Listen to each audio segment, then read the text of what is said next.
ছুটি হবে একটু পর, সবাই ছিল তখন তো এক্সাইটেড ছিল।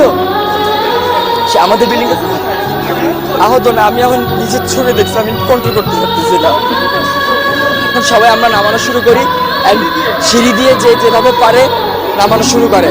আমরা 1 নম্বর বিল্ডিং, 4 নম্বর বিল্ডিং, 5 নম্বর বিল্ডিং, 7 নম্বর বিল্ডিং, সব হয়েছে 9 থেকে সেকেন্ড ইয়ার পর্যন্ত। আর আলহামদুলিল্লাহ মোটামুটি সবাই সুস্থ আছে। আমাদের ভবন নাম্বার 1 নম্বর বিল্ডিং, জি 8তলা ভবন। আর বিমানটা পড়ছে আপনার হলো জুনিয়র সেকশনে, ক্লাস প্লে থেকে 8 পর্যন্ত।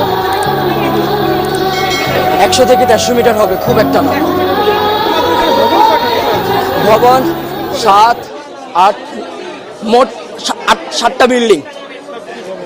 আর জুনিয়রদের আছে 1, 2, 3, 4, 4-5টা জুনিয়রদের আছে। 11টা, মোট 11টা বিল্ডিং। তার মধ্যে 7টা বিল্ডিং হয়েছে সিনিয়রদের, 9 থেকে 12 পর্যন্ত। আর প্লে থেকে 8 পর্যন্ত আপনার সব ছোটো ছোটো বিল্ডিং। ঢুকতে কয়টা বিল্ডিং আছে, 1তলা টিন শিটের। আবার একটু সামনে গেলে ক্যান্টিনের সাথে 3 থেকে 4 তলা। ছুটি হবে একটু পর, সবাই ছিল।